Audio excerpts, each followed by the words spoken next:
여러분 9주년 축하드립니다. 그러니까 저는 비전교회 얘기 좀 해달라고 하셨는데 별로 할 얘기는 없어요. 근데 저희 13개 온누리 교회가 미주에 있는데 이제 그 중에 3군데를 제외하고는 이제 점차적으로 독립을 합니다. 그래서 지난주 앵커리지 온누리 교회에서 첫 번째 담임 목사님이 나왔고, 제가 이제 여러 교회 이렇게 다니게 되는데 인투교회가 제일 행복한 것 같아요.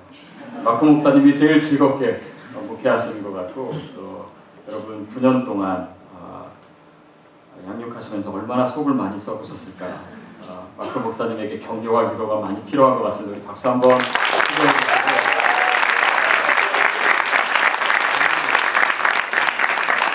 그래서 오늘 설교가 위로하랍니다. 위로하라. 하나님의 위로가 여러분에게 있게 되기를 바랍니다. 아멘. 이렇게 약한가요? 오늘 좀 부흥의 코드로 여러분 아멘 해주시기 바랍니다. 할렐루야. 네, 오늘 여러분 제가 인투에 와서 아마도 대부분의 여기 형제 자매님들이 유학생활을 하고 있고 또 하신 분들이 아닐까 싶습니다. 저도 제 유학생활을 좀 돌아보면서 그때 참 생각해 보니까 힘든 것도 많았고 또 위로받아야 되는 그런 상황도 참 많았던 것 같아요. 그래서 저는 이제 신학교를 졸업하고 유학을 가려고 이제 준비를 했다가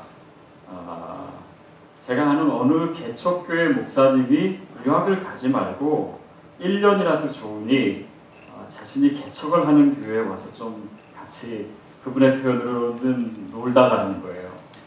그래서 저는 노는 줄 알았는데 정말 1년 동안 죽을 고생하면서 섬기고, 그 다음에 유학을 떠나서 저는 영국에서 공부를 했는데 영국에 도착하니까 곧바로 IMF가 오더라고요.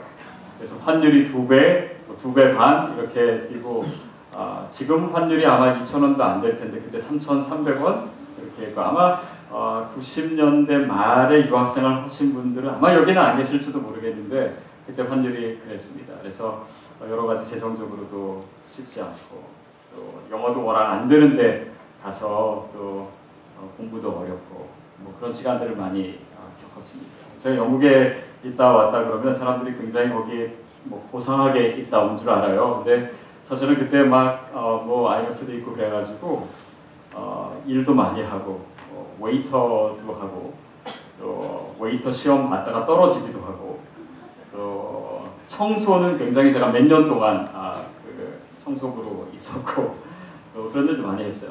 기억나는 그때 이제 일했던 것 중에 하나는 밭에서 콩 따는 게 있었어요. 콩 따는 거. 콩을 많이 딴 만큼 돈을 많이 받게 됩니다. 그러니까 새벽에 차가 와요. 차가 새벽 5시에 오면은 이렇게 창문이 없는 뒤에 짐칸에 사람을 실어요. 그래서 우리는 어디로 가는지도 알지 못하고 한 1시간 반, 2시간 가면은 이 끝이 안 보이는 밭에 그냥 가운데 이렇게 놓아둡니다. 그러면 하루 종일 콩 따는 거예요. 그래서 박스를 많은 만큼 그거를 갖다 주면은 뭐 5파운드씩 받고 뭐 이런 식으로 하고. 또 한 가지 기억나는 거는 파 묶는 거였습니다. 파 묶는 거. 굉장히 큰 창고, 아마 이 본당보다도 더 큰 창고인데 파가 이렇게 산으로 쌓여 있어요. 그러면 이제 파를 한 몇 개씩 해가지고 이렇게 좀 다듬고 고무줄 묶는 것까지 그렇게 해가지고 이렇게 쌓아놓으면은 이제 곧바로 팔 수 있도록 하는 뭐 그런 아르바이트도 하고 쉽지 않은 그런 여러모로 일들이 있었어요. 그때 하나님께서 저에게 하셨던 그런 많은 말씀들, 그리고 저의 삶을 이끌어 주셨던 것들, 지금 생각해 보니까 하나님의 격려가 굉장히 또한 많았던 그런 시기이기도 합니다. 여러분은 어떻게 사시는지 모르겠어요. 여러분은 어떤 시간 보내고 계시고 어떤 유학생활 하시고 또 어떤 직장생활 하시는지 모르겠어요. 혹시 여러분에게 위로가 필요하지 않습니까? 하나님께서 격려해 주시기를 원하시는데 내가 듣지 못했던 그런 격려의 말이 있지 않습니까? 그렇다면 여러분 오늘 들을 수 있게 되기를 바랍니다. 그래서 하나님께서 오늘 이사야 40장 말씀을 저로 하여금 생각나게 하셨어요. 왜냐하면 이 이사야 40장은 이사야에 있어서 굉장히 특별한 의미가 있는 장이기 때문입니다. 창세기에 그 성경을 제일 먼저 이제 출발하는 단어가 마라라고 하는 단어예요. 창조하다. 동사가 제일 먼저 히브리어로는 나옵니다. 그것은 무에서 유를 창조하시는 거예요. 없는 것에서 있게 하시는 것입니다. 하나님의 놀라운 역사죠. 없는 것에서 있는 것을, 세상을 창조하시는 그 창조의 단어는 하나님을 주어로만 사용하는 단어예요. 근데 그 단어가 창세기에는 6번 쓰이는데 이사야에서는 17번 있습니다. 성경에서 가장 많이 쓰여요. 여러분, 하나님의 창조하시는, 재창조하시는 역사가 여러분의 삶에 있게 되기를 바랍니다. 하나님 우리를 만드시기를 원하시고 새롭게 하시기를 원하시고 삶의 새로운 장을 열어주시기를 원하시고 우리가 이제껏 살아왔던 그런 삶의 상황이 아니라 상상하지도 못했던 하나님의 차원의 인생을 열어주시기를 원하세요. 특별히 이 이사야에 있어서는 39장까지는 대부분 하나님께서 이사야를 통해서 혼내시고 책망하고 징계하겠다고 하고 너희가 포로로 잡혀갈 것이다 라고 하시는 그런 내용입니다. 그런데 40장부터는 갑자기 분위기가 바뀌어요. 40장에서는 위로하라 라고 시작해서 계속해서 하나님께서 재창조의 의지를 나타내시고 그리고 이스라엘의 회복을 나타내시고 이 70년 동안 그 포로 생활했던 그런 시기에서 벗어날 것을 하나님께서 말씀하시고 있습니다. 그래서 굉장히 특별한 장입니다. 그래서 오늘 하나님께서 저희에게 어떤 위로를 하기를 원하시나, 그리고 그 위로를 받기 위해서 하나님께서 오늘 우리에게, 여러분 각자에게, 나에게 하시는 말씀은 무엇인가 같이 들었으면 좋겠습니다. 먼저는 주님이 이렇게 말씀하세요. 위로하라, 내 백성을 위로하라. 내 백성을 위로하라. 여러분, 내 백성이라고 하는 단어에 사실은 위로가 가득 차 있어요. 거기에는 우리가 하나님 앞에서 누구인가가 이미 드러나 있기 때문이에요. 여러분, 우리의 정체성이 갖는 능력이 있습니다. 그렇죠? 오늘 한충희 장로님 기도해 주셨는데 대사로 오셔서 그 위치 자체, 정체성 자체가 주는 파워가 있어요. 영향력이 있어요. 여러분, 이 영향력 중에 가장 위대하고 가장 큰 능력을 발휘하는 그 영향력은 하나님의 자녀된 저와 여러분의 신분인 줄 믿습니다. 저희 교회에 이제 성도님들이 계신데 그래도 저를 목사라고 이렇게 너무 우습게 여기지는 않으세요. 그래서 좀 어떤 분은 조금 어렵게 생각하시는 분도 있고 제 사무실에 한 번도 아직 안 와보신 분도 있고 또 금요일날 제가 이제 오피스 아워를 하는데 그 시간에 저를 만나시려면 이제 사무실에 가서 뭐 사인업을 하시고 뭐 그런 식으로 이제 성도님을 만나요. 근데 어느 한 성도님은 제 방에 아무 때나 막 들어와요. 그래서 아무 때나 막 들어오고 또 들어와서 컴퓨터도 그냥 자기 마음대로 쓸 때가 있고 냉장고 문도 열어서 자기 마음대로 먹고 먹다가 막 바닥에 다 흘려놔요. 어느 성도냐면 저희 막내딸이에요. 지금 2학년이. 여러분, 이 딸은 저의 딸이기 때문에 제 앞에서 얼마든지 자유롭게 행동해요. 그리고 이 아빠가 가진 것이 다 그 딸에게 속해 있어요. 그러니까 얘가 2학년인데 지금 7년, 8년 살면서 인생에 뭘 대단한 걸 이뤘겠어요. 그러나 그 삶의 정체성이 가지고 있는 의미는 그가 생각하는 것보다 훨씬 더 많습니다. 저는 미국에 오기 전에 강동 온누리 교회라고 이렇게 천호동에, 서울의 천호동이라고 하는 지역에 이제 교회가 있었어요. 근데 그 교회는 유흥가 한복판에 있습니다. 이제 천호동의 가장 번잡한 거리 어떤 그 로데오 거리라고 하는데 거기 이제 있었어요. 그래서 이렇게 타락된 지역에 우리가 정말 복음을 전파하고 이렇게 지역을 바꾼다, 그런 비전으로 이제 들어갔습니다. 근데 그 로데오 거리는요, 이 밤이 되면은 굉장히 휘황찬란합니다. 그래서 그 술집도 많고 나이트클럽도 많고 막 굉장히 시끄럽고 또 이렇게 호객꾼들이 많아요. 호객꾼들. 전문 용어로 삐끼라고 하죠. 삐끼. 호객꾼들이 많아요. 한 번은 제가 밤 늦게까지 이제 교회에 있다가 이렇게 지나가는데 저를 붙잡는 거예요, 이 호객꾼이. 그러면서 분위기 좋은 곳으로 인도하겠다. 그래서 저를 이제 끌고 가는데 됐습니다. 됐습니다. 그렇게 생각했어요. 근데 이 아저씨가 이제 저보다 훨씬 크고 등치도 좋고 그냥 이렇게 팔을 잡는 게 아니라 이렇게 꼈어요. 껴가지고 끌고 가는 거예요, 저. 그래서 아니 저 진짜 가야 됩니다. 저 진짜 안 가요. 막 이렇게 사정을 해보고 막 얘기를 아무래도 어떤 얘기를 해도 계속 끌고 가는 거예요. 그래서 제가 아주 질질 끌려서 한 10m를 갔어요. 어떤 말을 해도 소용이 없는 거예요. 그래서 제가 마지막으로 이 한마디 할 수밖에 없었습니다. 저 목사인데. 그랬더니 그분이 목사님 안녕히 가세요. 할렐루야. 그리고 제가 목사라고 하는 사실이 그렇게 능력이 있다는 것을 제가 그때 또 다시 알았습니다. 여러분 오늘 우리의 삶에서 우리를 끄집어 당기는 그런 사단의 역사, 세상의 유혹, 세상의 힘, 세상의 권세들이 있습니다. 그러나 하나님의 자녀된 그 정체성, 내 백성이라고 말하는 그 안에 있는 하나님의 권세와 하나님의 능력과 우리 삶에 주시는 그런 영향력, 여러분 오늘 이 밤에 여러분이 회복하게 되기를 축복합니다. 그게 내 백성이라고 하는 단어 안에 들어있어요. 그것이 우리의 영적인 자존감이에요. 그것이 힘이에요. 여러분 우리의 삶은요 하나님의 자존심이 걸려있는 일입니다. 그렇기 때문에 이 자존심을 지키면서 사세요. 팔지 마세요. 작은 것에 또 세상의 잠깐의 유혹에 이 영적인 자존감을 포기하지 마십시오. 저희 집에 둘째가 있습니다. 지금 6학년인데 이 아이가 한 초등학교 한 1학년 때예요. 근데 그때 한 번은 이제 학교에 갔다 오는데 얘가 사탕을 하나 물고 왔어요. 그래가지고 제 아내가 물어봤어요. 너 그 사탕 어디서 났니? 돈도 없는 애가 사탕 어디서 났니? 그랬더니 자기 친구한테 형이라고 부르고 받았다는 거예요. 그래서 엄마가 참 어이가 없어가지고는 어떻게 자존심도 없니?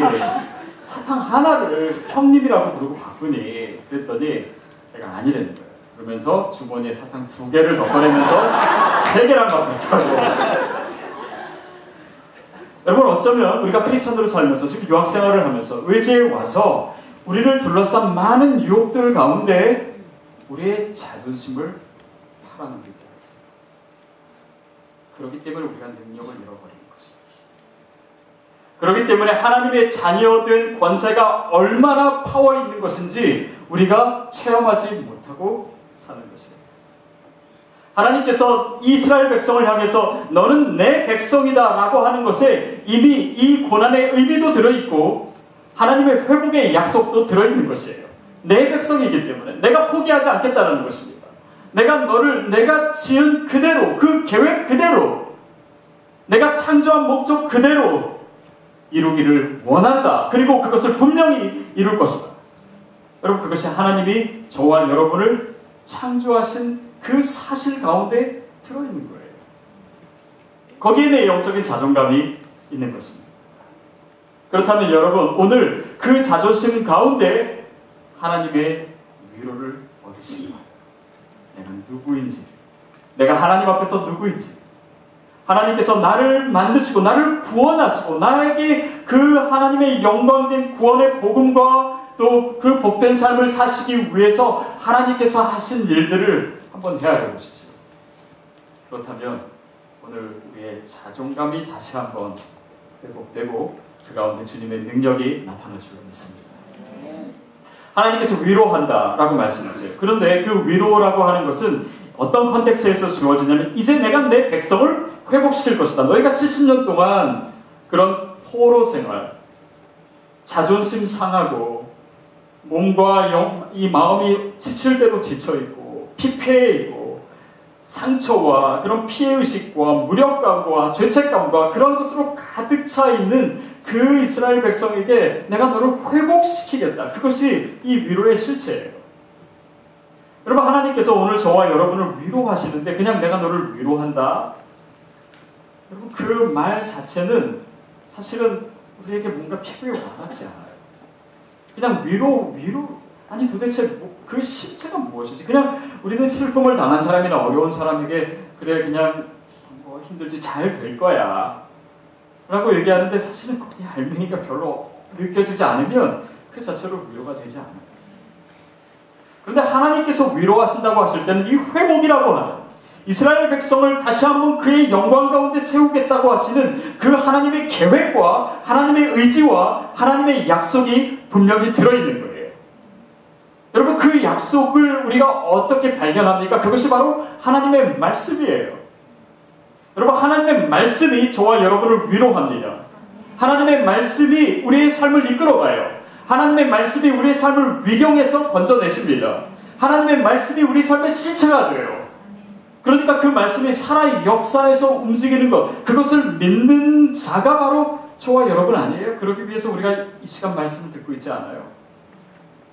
크리스찬이란 하나님의 말씀을 믿는 거 아니에요? 하나님 우리를 만드셨고 창조하셨다는 것을 하나님의 말씀에 근거해서 우리가 받아들인 거 아닌가요? 그렇다면 오늘 여러분이 붙잡고 있는 말씀은 무엇입니까? 하나님께서 여러분에게 약속하신 것은 무엇이에요?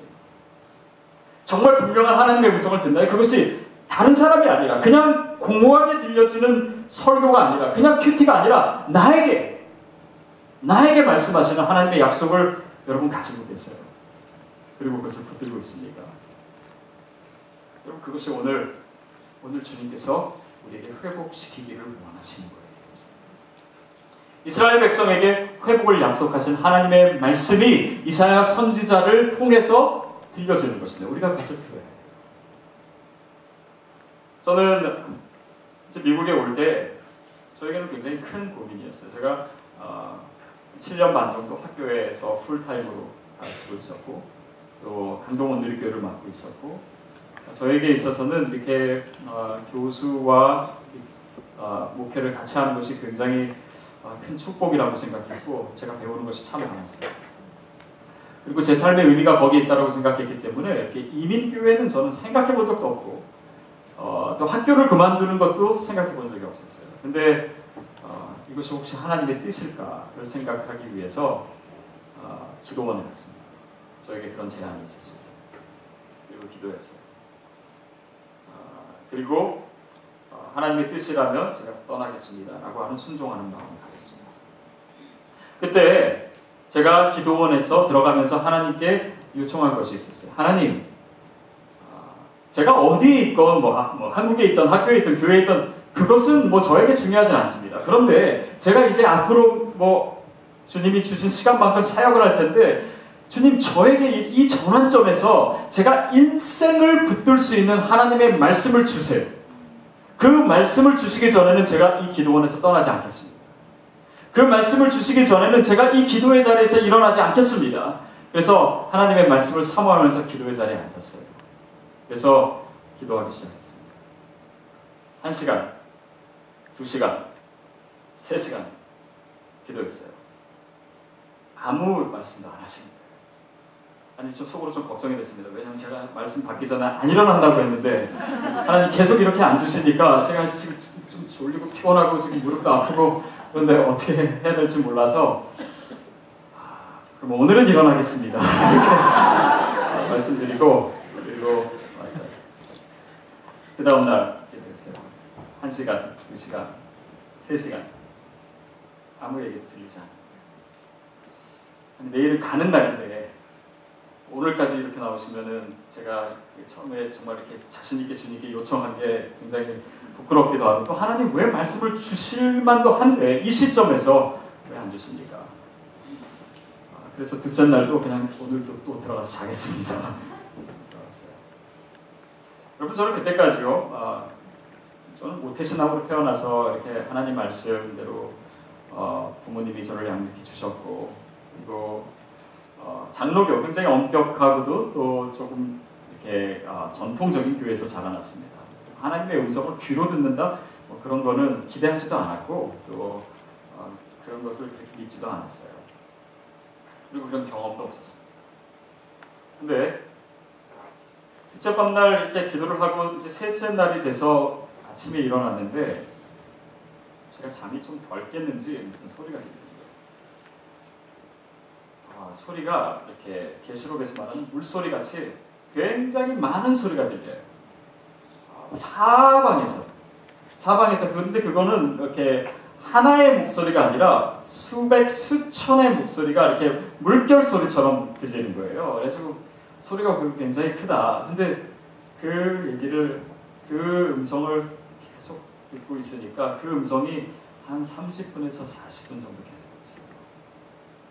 그리고 그 음성의 소리가 저에게 이해되기 시작했어요. 그래서 뭐였냐면 예수님께서 세례를 받으실 때 하늘에서 들렸던 음성이 저에게 들리는 거예요.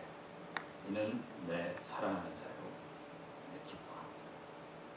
이는 내 사랑하는 자요, 기뻐하는 자요. 이는 내 사랑하는 자요, 기뻐하는 자요. 사랑하는 자요, 사랑하는 자요. 수많은 목소리가 제 귀에 가득 들리고 한동안 그치지 않고 들리는 거예요. 그것이 저에게 주신 하나님의 음성을 듣고 저는 지금도 그 음성을 하루에도 몇 번씩 때로는 수십 번씩 생각해요. 왜? 그것이 저에게 주신 약속이에요. 뭔가가 된다 그런 약속은 아니었어요. 뭐 어디에 있어라 뭐 된다, 동쪽으로 가야 잘 된다 그런 건 아니었어요. 근데 저에게 있어서 이 말씀은 제가 아무리 힘든 상황에서도 저를 벌떡 일어나게 하는 마치 구령소리 같아요.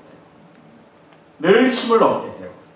그리고 어떤 힘든 일도 거기에 의미를 찾게 하고 하나님의 사랑을 느끼게 하고 내가 하나님 안에서 주님이 사랑하는 자요 기뻐하는 자라고 하는 사실을 잊지 않게 만들어요. 그리고 나중에 생각하게 된 것은 왜 하나님께서 너는 내 사랑하는 자요 기뻐하는 자다 라고 그냥 말씀하시지 않고 수많은 소리를 그렇게 오랫동안 들려주셨나.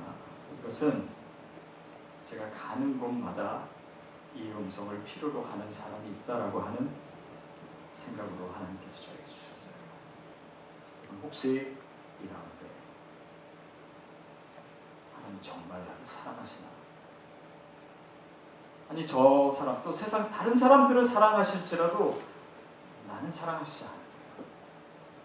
왜? 내 삶에 사랑하신다면 이럴 리 없어 라고 하는 생각, 아니면 내가 지금 짓고 있는 죄 때문에, 내가 하나님으로부터 멀어져 있기 때문에, 내가 하나님 앞에서 온전하지 못하기 때문에, 내 삶에 있었던 그런 많은 일들과 그런 실망감과 무력감 때문에 하나님 나를 기뻐하시지 않을 거야 라고 생각하는 바로 그분에게 이 하나님의 음성이 다시 들리게 되기를 바랍니다. 이것이 약속이에요. 여러분 이 하나님의 음성을 들으면요, 그때부터 그 말씀이 내 삶 속에서 역사하기 시작합니다. 그것을 그냥 먼 훗날 이루어질 하나님의 약속으로만 붙드는 것이 아니라 오늘 내 삶의 태도를 바꿔요. 여러분 이 장대비가 하늘에서 막 떨어질 수 있습니다. 그런데 그릇이 하늘을 향해 있어야 돼요. 그 자세가 중요해요. 뒤집혀 있으면 물을 담지 못해요. 비스듬히 있으면 반밖에 못 담아요. 그러나 우리가 하나님의 약속을 가진 자로서 마치 지금 깜깜하고 어두운데 파수꾼이 새벽을 기다린 것 같이 지금 어둡지만 아직 빛이 드러나지 않았지만 빛이 분명히 나타날 것이라고 하는 것을 조금도 의심하지 않기 때문에 그 태도가 달라지는 것입니다. 눈은 더 빛나요. 어깨는 더 펴지는 거예요. 그리고 더 당당하게 이 시간을 보낼 수 있는 것입니다.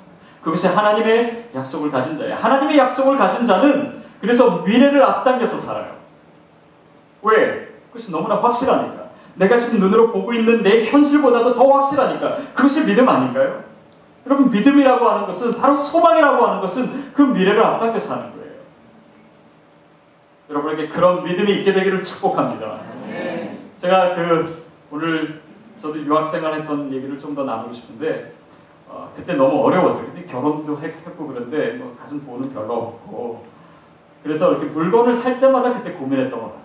집에 살림이 많이 필요한데 뭐 살림 하나도 없이 그냥 제 아내랑 몸만 이렇게 떠났거든요. 근데 물건을 뭘 사야 되면은 늘 이제 돈 걱정이 되고 그래서 고민하고 그래 사지 말자 뭐 이렇게 대부분 이제 했었는데 한 번은 주님께서 그런 마음, 미래를 앞당겨 사는 것이 무엇이냐? 하나님께서 나중에 다 채워주실 거가 너무나 분명하기 때문에 그 미래를 좀 앞당겨 사자. 그래서 그때 한 번은 제가 그 헤어 드라이어를 사러 가가지고 그런 생각 살까 말까 미래를 앞당겨 살아야지 샀어요.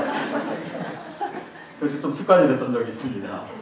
여러분 물론 이렇게 살라는 것이 아니에요, 여러분. 뭐 그렇게 필요한 거 다 사면 나중에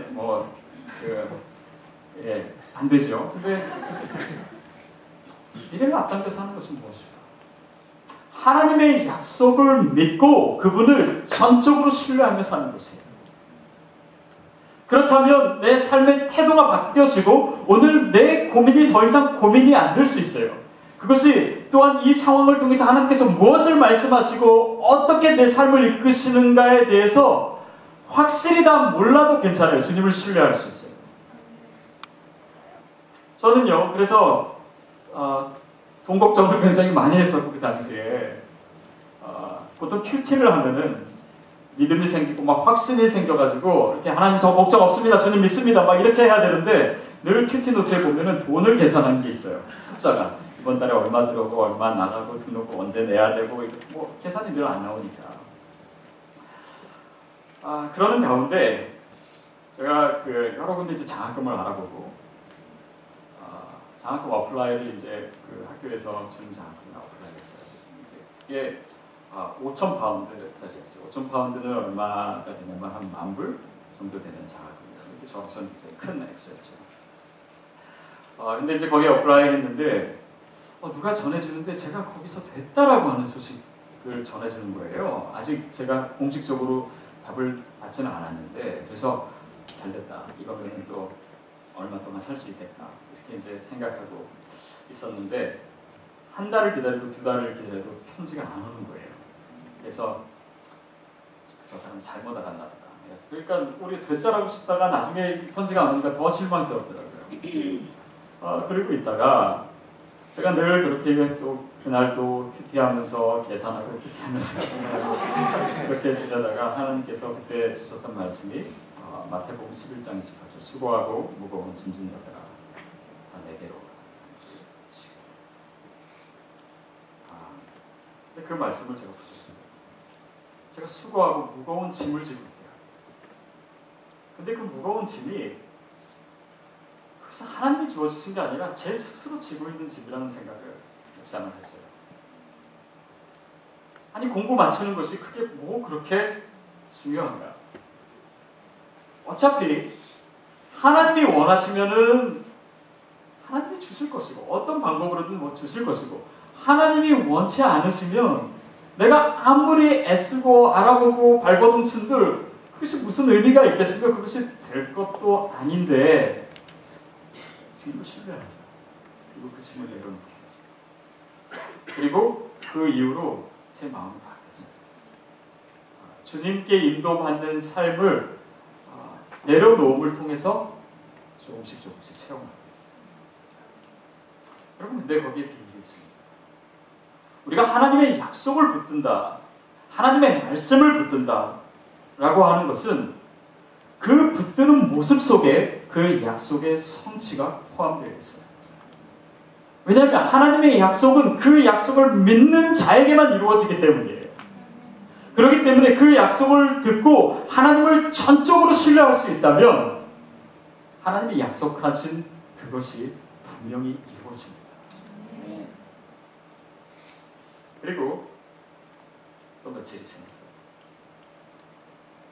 그리고 이제 그때는 이제 계산을 안 하고 큐티를 한 다음에 한번 산책하기 위해서 제가 그 칼리지에 있는 그 우편함에 갔어요.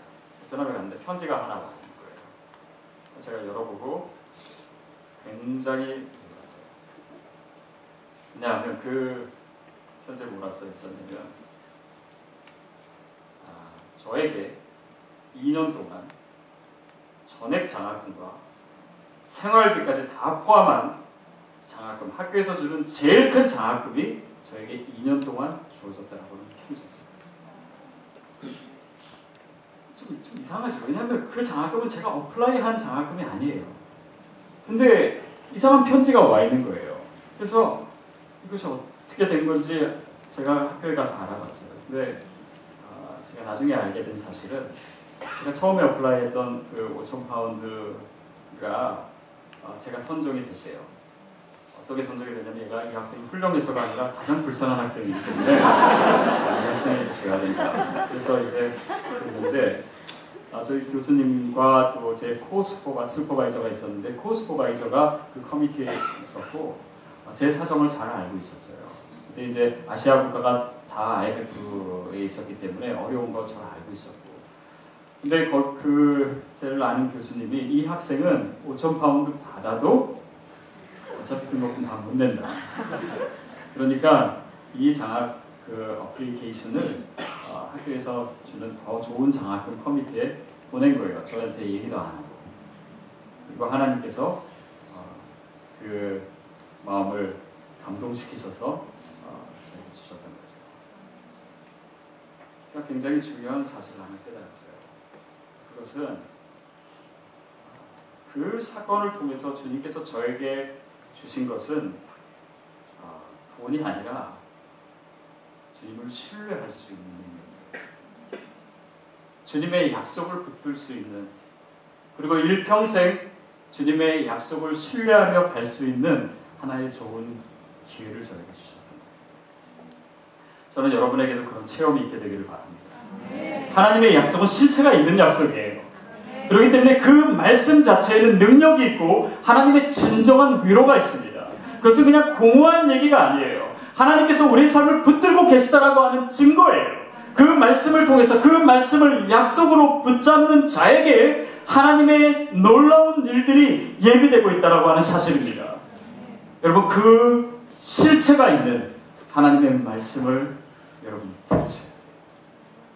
그것이 진정한 위로고 하나님의 능력으로 우리의 삶에 체험되기를 축복합니다. 세 번째, 주님께서 우리에게 어떤 위로를 주시기를 원하시냐면 그 본문 말씀에 이런 내용이 나옵니다. 우리 1절, 2절 말씀을 다시 한번 읽었으면 좋겠습니다. 1절, 2절 말씀을 시작.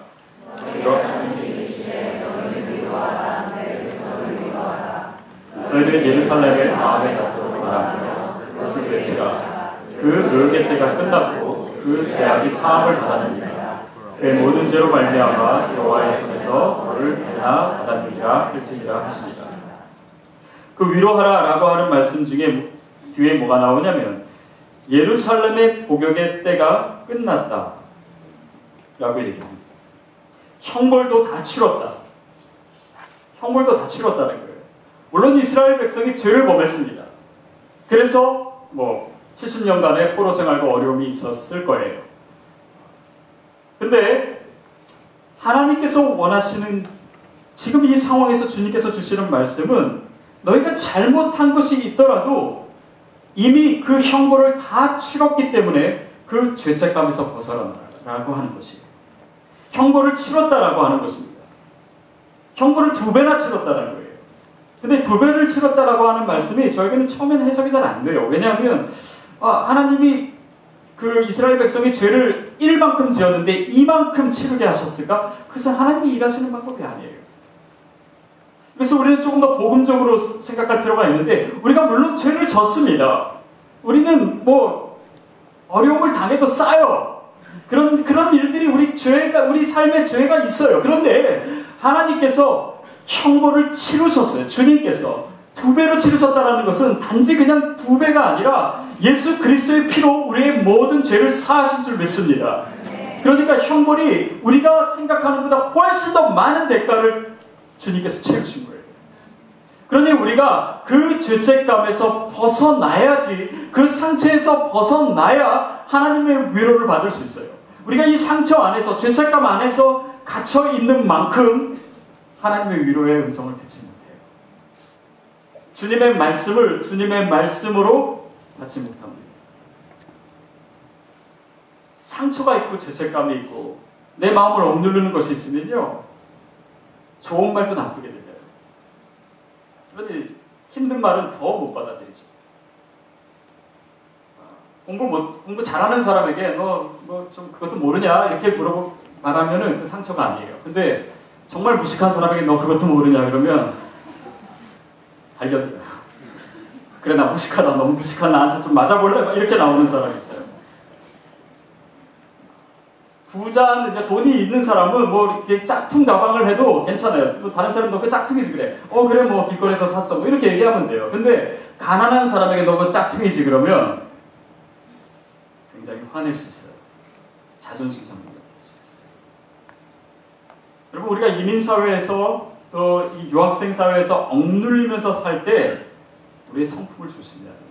우리의 말을 조심해야 돼요. 이것이 이 억눌림에서 상처에서 나오게 돼요. 나의 찌든 삶에서 그것이 다르게 잘못 표현돼서 나올 때도 있어요.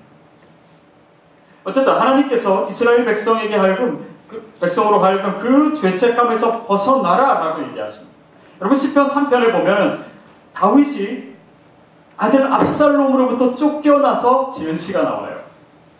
하나님, 내 삶에는 어찌 이렇게 적이 많습니까?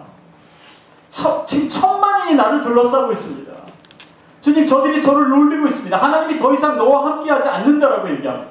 여러분, 그때 그 다윗이 그 상황에서 더 낭망할 수밖에 없었던 것은 왜 압살롬에게서 쫓겨나냐면 그가 지었던 죄 때문이에요. 바로 밧세바 사건 때문입니다. 밧세바를 범하고 우리아를 죽인 사건으로 인해서 선지자 나단이 찾아오고, 나단이 당신이 이제 죄를 지었기 때문에 당신의 적이 대낮에 당신의 아내를 독침할 것이고, 그리고 당신은 적으로부터 도망가게 될 것입니다.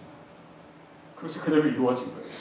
그러니까 도망가면서 울면서 지었습니다. 하나님, 제가 죄를 지었고 제 죄로 인해서 이렇게 어려운 일이 생겼기 때문에 하나님이 더 이상 나를 들어주지 않는 것처럼. 그런데 그 시편이 이렇게 진행되다가요, 잠깐 쉬어요. 잠깐 쉬는 게 뭐냐면 셀라라고 하는 것입니다. 셀라. 그래서 읽는 것이 아니라 포즈하는 거예요. 잠깐 쉬고 하나님을 떠올리는 것입니다. 근데 한번 쉬고 주님을 떠올린 다음에 다윗의 태도가 급변해요. 그러면서 하나님은 그래도 나의 방패시며 또 나의 머리를 드시는 자입니다. 그러면서 어떻게 고백하냐면 시편 3편 5절 말씀 우리 같이 한번 볼까요? 함께 읽겠습니다. 시작. 내가 누워 자고 깨었으니 여호와께서 나를 드시리라. 아니, 다윗이요, 지금 상황이 굉장히 어렵고 죽을 것 같고 막 정말 고통스럽고 죄책감에 시달리고 있는데 주님을 떠올렸어요. 그리고 그 하나님이 나를 지키시고 나를 보호하시고 나의 머리를 드신 자이다 라고 고백할 수 있는 근거가 어디서 오냐면 내가 눕고 자고 깨었다는 거예요. 아니, 하나님께서 나타나셔가지고 적들을 다 물리쳐 주셨기 때문에 주님이 나와 함께 하십니다 라고 고백한 것이 아니에요. 내가 어제 눕고 자고 오늘 깨어난 그런 일상의 아무 일도 아닌 것 같은 바로 거기에 하나님의 임재와 하나님의 보호하심과 하나님의 능력을 느끼기 시작한 거예요. 여러분, 사단이 우리를 공격하고 우리로 하여금 위로받지 못하게 하고 우리로 하여금 정말 하나님의 뜻대로 살지 못하게 하는 방법 중에, 우리를 더 낭망하게 하는 방법 중에 뭐냐면 오늘 우리 삶에 주어진 하나님의 은혜를 우리가 쳐다보지 못하고 한 가지 어려운 거, 그것 때문에 내가 죽겠다 살겠다, 자기 연민에 빠져서 내 인생이 왜 이러냐, 나에게 소망이 없다, 난 틀렸다, 나는 끝이다. 여러분, 오늘 내가 눕고 자고 깨었다라고 하는 이 사실, 거기서 하나님을 발견할 수 있는 사람은요, 사단이 결코 이기지 못할 줄로 믿습니다. 여러분, 여러분 삶에 지금 하나님의 손길을 한번 보세요. 우리가 누리고 있는 하나님의 은혜를 한번 헤아려 보세요. 여러분, 이 자리에 있다고 하는 것 자체가, 여러분이 이 맨하튼 땅에 거하고 있다라고 하는 자체에 하나님의 놀라운 은혜가 있지 않습니까? 여러분, 오늘 우리가 고민하고 있는 문제가 없다라는 것이 아니에요. 그러나 우리를 둘러싸고 있는 그 수많은 상황 가운데 주님의 엄청난 보호하심과 능력과 은혜와 축복이 여러분을 감싸고 있지 않습니까? 그 가운데 그 하나님의 손길을 발견할 수 있는 자는 어떤 상황이든 일어날 수 있어요. 천만이 나를 둘러싸고 있을지라도 주님이 내 머리를 드시는 분이다 고백할 수 있어요. 주님의 위로의 음성을 들을 수 있습니다. 하나님의 격려의 소리를 들을 수 있어요. 여러분, 그 영성이, 그 영적인 감각이 오늘 이 밤에 회복되기를 축복합니다. 그것이 하나님의 위로예요. 우리를 그 모든 두려움과 죄책감과 무력감에서 벗어나게 하시는 하나님의 능력입니다. 더욱이 하나님께서 우리를 위로하신다라고 하실 때는 마지막 우리를 통해서 다른 사람을 위로하게 하세요. 그럴 때 하나님의 위로가 우리에게 주어집니다. 제가 그래서 이제 영국에 있을 때 유학생 목회를 했어요. 이렇게 저와 같이 이렇게 큰 교회는 아니었고 30명 정도 되는 교회였어요. 교회가 총 50명인데 이제 청년이 한 30명 되고 뭐 어학연 수생도 많이 오기 때문에 뭐 계속 가요. 매주 가고 또 매주 새로 오고 뭐 그런 교회였어요. 근데 한 번 어느 그 자매인데 한 1년 동안 이제 어학연수를 하고 가면서 저에게 인사를 하면서 그러는 거예요. 목사님 때문에 제가 참 많은 힘을 얻었습니다. 그래서 저는 제 설교의 은혜를 많이 받은 줄 알았어요.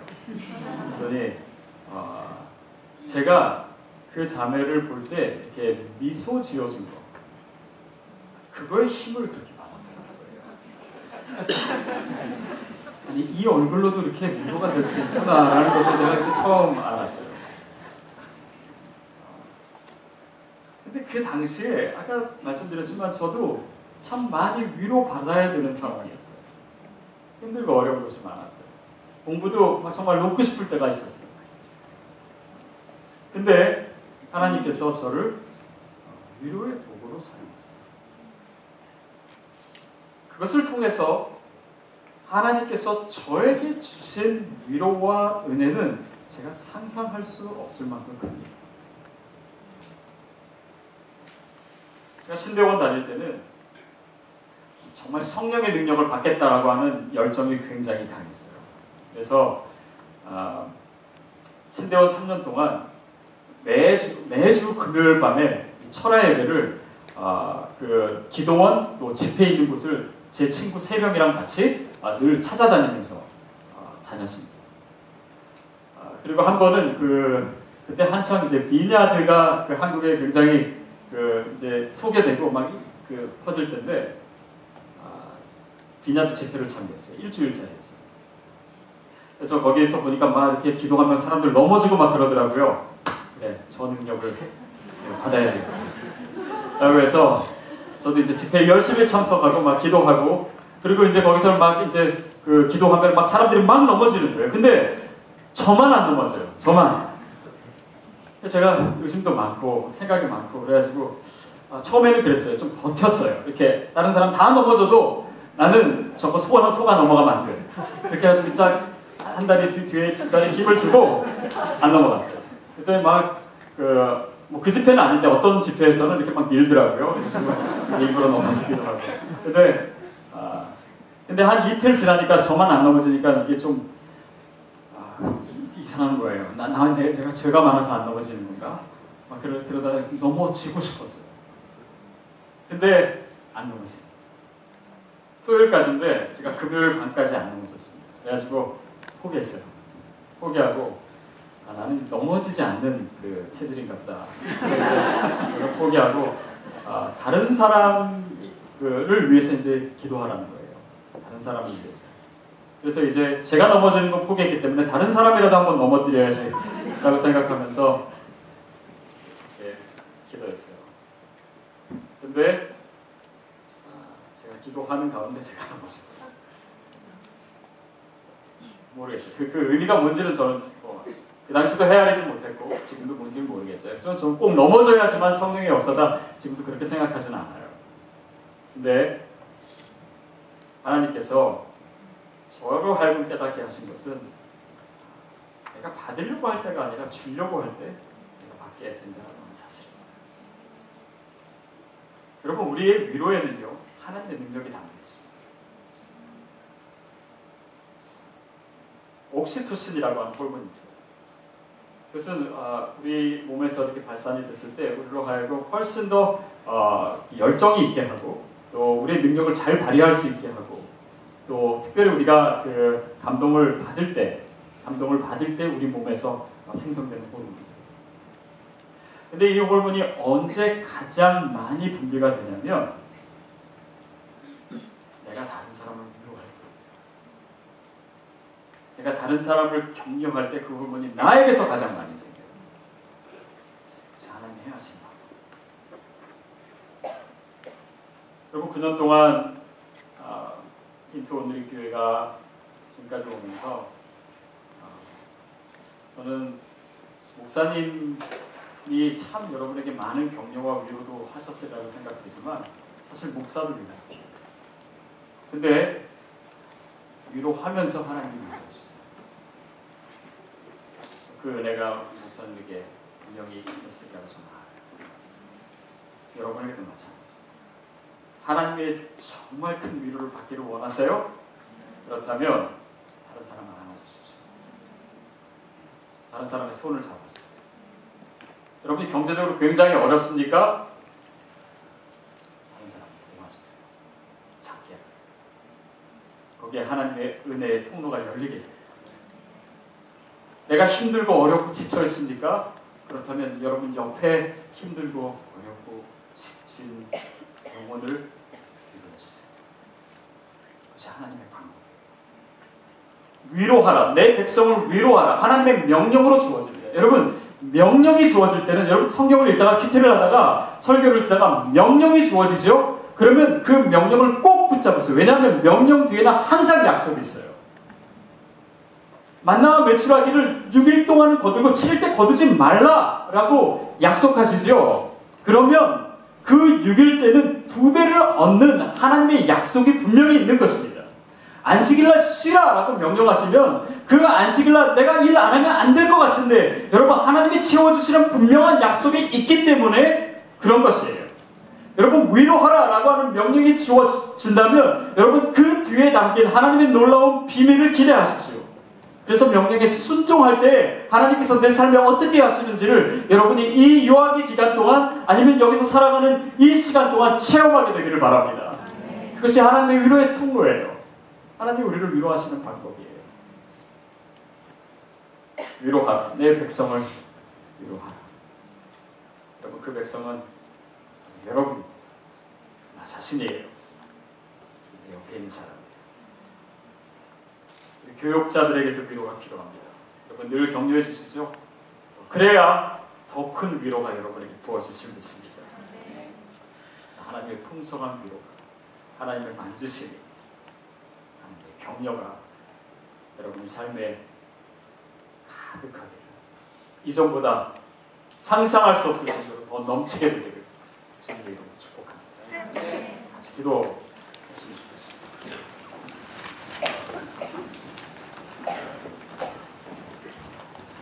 여러분 우리가 하나님이 내 백성이라고 부르시는 주님의 자녀입니다. 혹시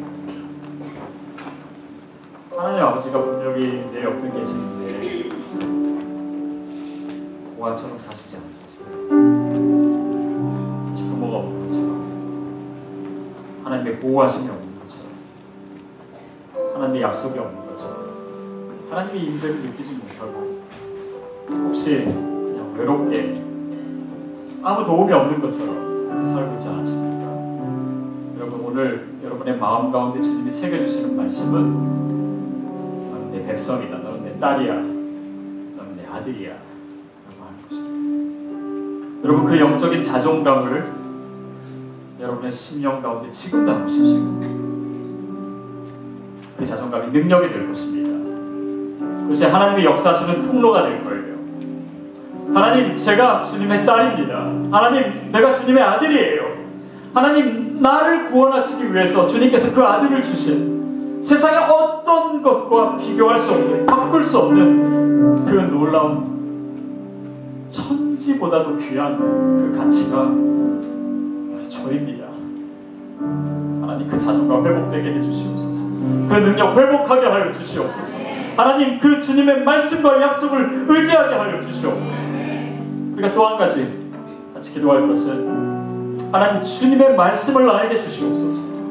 하나님 붙들 수 있는 주님의 약속을 나에게 허락하여 주시옵소서. 이미 주신 말씀이 있다면 그것을 놓치지 않게 하여 주시옵소서.